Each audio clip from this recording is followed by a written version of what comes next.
Discovery Channel's new global series argues hate is human. It's hardwired into our DNA. दोस्तों authors ने groups of Palestinian से पूछा कि अगर आपको 50 इजरायली अभी रोड पर मिल जाए तो आप उनके साथ क्या करेंगे।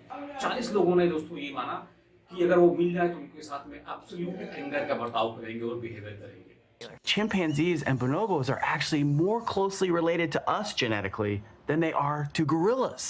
That then led me to wonder, are they capable of hate?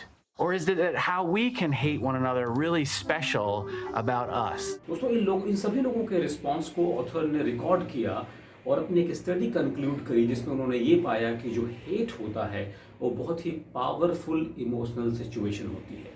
और साथ ही दोस्तों उन्होंने इस फीचर को भी नोटिस किया कि हेट में एक एब्सोल्यूट बदला लेने की भावना होती है, यानी कि उसमें एक ह्यूमिलेट करने की कॉन्सिक्वेंसेस होते हैं, ह्यूमिलेट करने की कैरेक्टरिस्टिक्स पाई जाती है जो व्यक्ति किसी एक दूसरे व्यक्ति से हेट करता है उससे।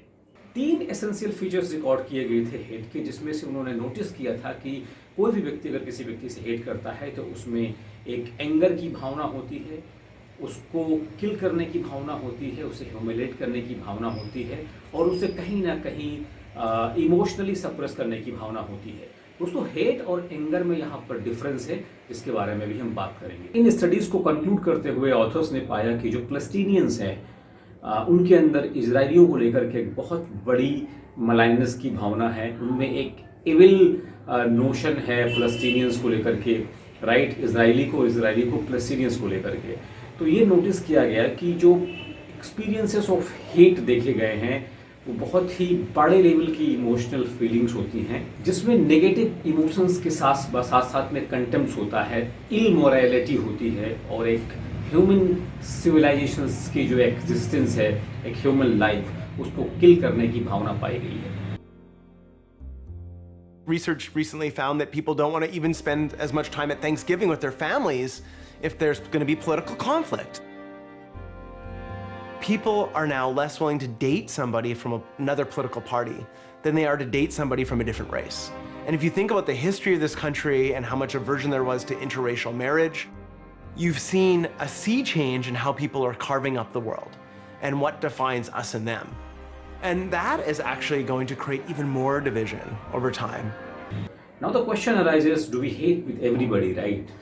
तो ये पाया गया है कि हम सभी लोगों के साथ में हेट नहीं कर सकते हैं, हम गुस्सा कर सकते हैं, एंड जो एंगर होता है बहुत ही टेम्परेरी होता है, उस पर और जो लेयर्स होती हैं, right, like emotions, love and sometimes you know the closeness of the two peoples, अगर उनकी बात की जाए, उन्हें लाया जाए तो उस एंगर को हम मिनिमाइज कर सकते हैं। वेयरएज जो हेट होता है, हेट को आप किसी भी तरह से मिनिमाइज नहीं कर सकते हैं, स्पेशल इन गिवन सर्कमस्टेंस। दोस्तों मिसाल के तौर पर अगर आप सड़क पर चलते हुए जा रहे हैं, right, and somebody hates you, so थोड़ी टाइम के लिए आप उससे गुस्सा कर सकते हैं, राइट। एंड आपकी फैमिली मेम्बर्स में कभी कभार ऐसा होता है कि आपके डैड, आपके जो ख्वाहिशें होती हैं, जो आपके विल्स होते हैं, उनके अकॉर्डिंग वो काम नहीं करते हैं, and you become anger, right, with them, you become angry with them, right.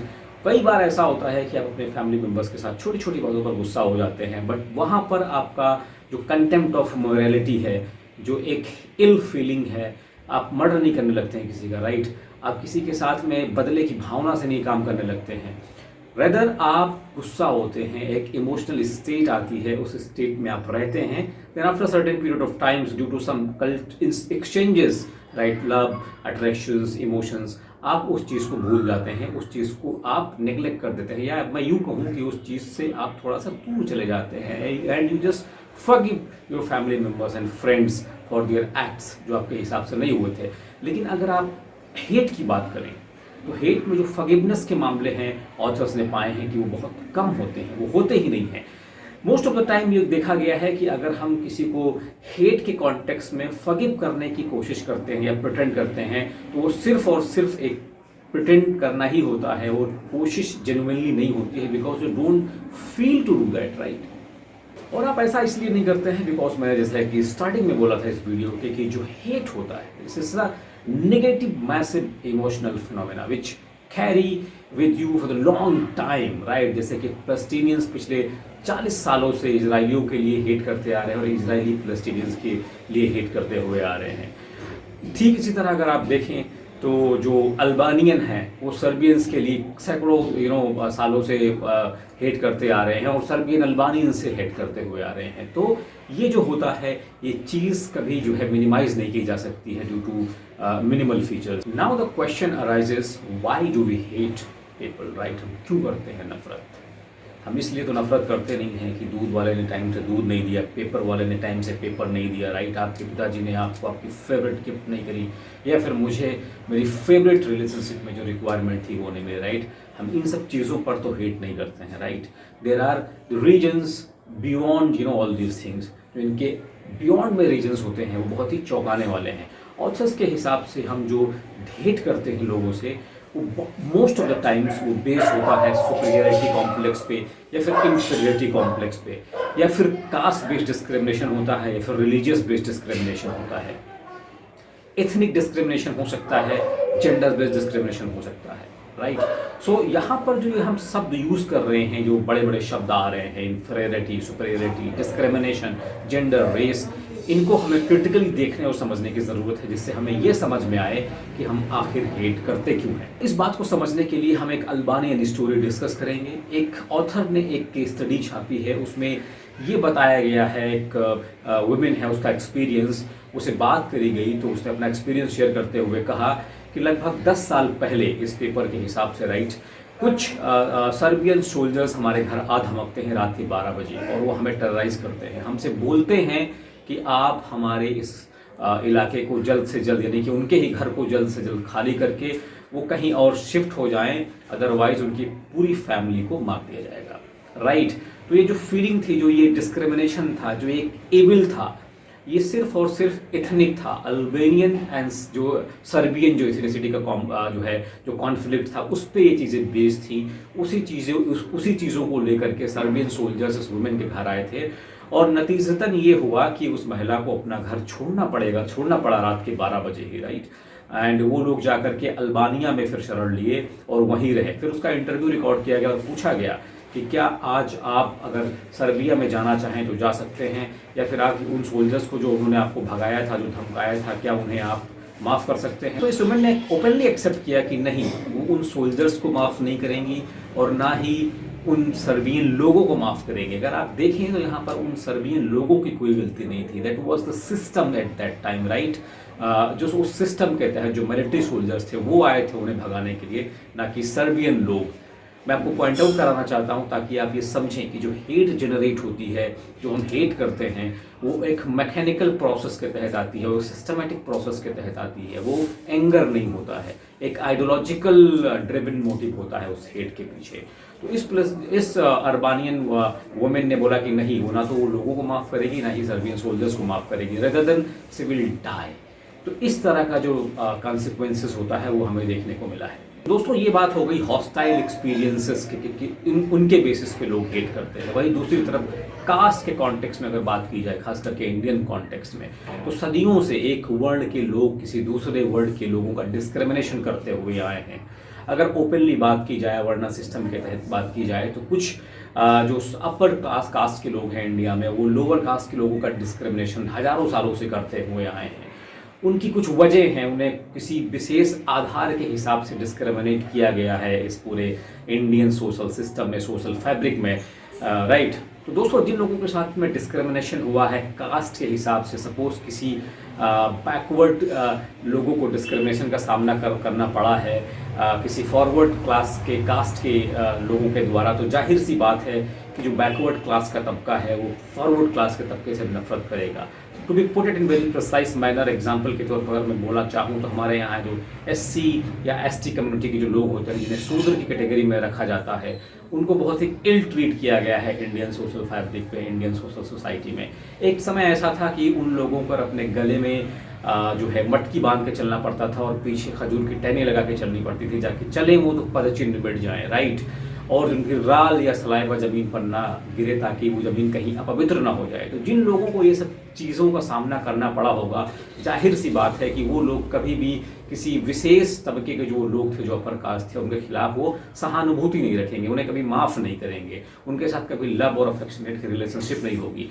Rather than, अगर आप यहाँ ध्यान दें तो ये जो सिस्टम जिन लोगों ने चलाया था, जिन्होंने इस सिस्टम को प्रैक्टिस किया था, वो लोग मर के जा चुके हैं। लेकिन उन्हीं लोगों की लीनियज से भी बहुत ऐसे लोग हैं जो इस व्यवस्था पे विश्वास नहीं रखते होंगे। उसके साथ में भी जो हमारे बैकवर्ड क्लास के लोग हैं, वो हीन भावना का एक न कहीं वो फीलिंग को रखते होंगे, राइट। एंड दोस्तों, ठीक इसी प्रकार से अगर आप यूएस के कॉन्टेक्स्ट में देखें तो वहाँ पे जो ब्लैक कम्युनिटी के लोग हैं, उनको स्टीरियोटाइपिंग के तहत उनसे हेट की जाती है, राइट। ये माना जाता है कि जो ब्लैक कम्युनिटी के लोग हैं वो पॉकेट पिकर्स होते हैं, वो बहुत ही ज़्यादा क्रिमिनल एक्टिविटीज़ में इन्वॉल्व होते हैं। हालांकि रिसर्च एंड स्टैटिस्टिक की माने तो ऐसा नहीं है। एज मच एज वाइट लोगों का वहाँ पर इन्वॉल्वमेंट है क्रिमिनल एक्टिविटी में, तो वेरियस वहाँ पर लोगों का, जो ब्लैक कम्युनिटी के लोग हैं, उनका भी है। एक जो परसेप्शन है वाइट कम्युनिटी के लोगों में वहाँ पर, वो ये है कि जो ब्लैक कम्युनिटी के लोग होते हैं वो क्रिमिनल एक्टिविटीज़, इलीगल ऑफेंसेस में उनका इन्वॉल्वमेंट ज़्यादा होता है। तो एक ये परसेप्शन है, स्टीरियोटाइपिंग है, जिसके हिसाब से वहाँ पर वाइट कम्युनिटी के लोग ब्लैक कम्युनिटी के लोगों के साथ में डिस्क्रिमिनेशन करते हैं, हेट करते हैं। नाउ द क्वेश्चन अराइजेस, जो ये हेट है हमारी सोसाइटी में, वो इतनी जल्दी कैसे फैलता है? टूल्स क्या क्या है उसके?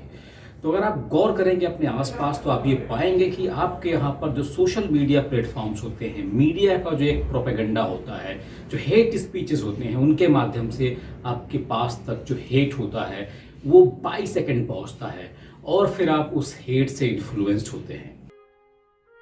Now, this is a problem because our prejudices and hate for one another and for different groups actually makes us susceptible to fake news, to propaganda, and to conflict. One change that is almost perfectly coincidental with this trend about increasing polarization is, of course, technology. So the internet, the blogosphere, 24/7 news channels has now made it easy for partisans to tune in to people that they agree with. The alt-radical left propaganda media has created what I call an informational crisis in this country, and they can no longer be trusted. This is one of those days where what happened today in politics means something totally different to the portion of Americans who watch Fox News than it does to everybody else in the country. They're offering more vitriolic commentary.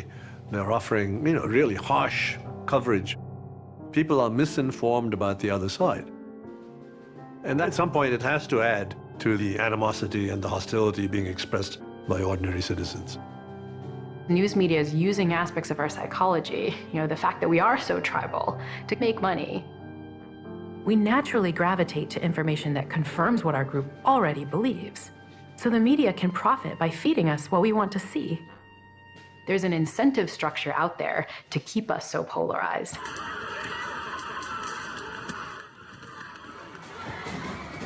This is what we're seeing in America today.